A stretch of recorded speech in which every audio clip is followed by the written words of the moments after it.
সময়টা তখন বাংলায় নবাবের শাসনকাল। কাটোয়া শহরের কাছে ছোট্ট একটি গ্রাম চুরপুনি।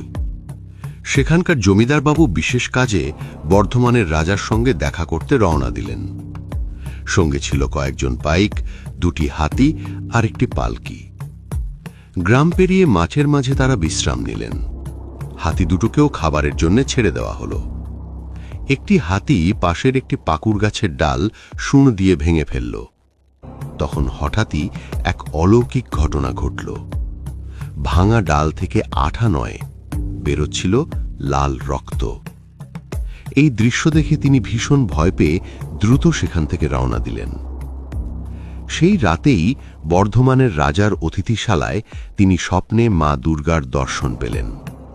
মা বললেন, ওই পাকুর গাছের নিচেই আমার প্রতিষ্ঠা করো, আর ওই গ্রামের পশ্চিম পাড়ার একজন বিশিষ্ট ব্রাহ্মণকে আমার নিত্য পূজার দায়িত্ব দাও। পরদিন জমিদার ফিরে এসে ওই ব্রাহ্মণের সন্ধান করে তাকে সবটা জানালেন। তারপর সেই পাকুর গাছের তলায় শালগ্রাম শিলার দশভুজা দেবী মূর্তি প্রতিষ্ঠা করলেন।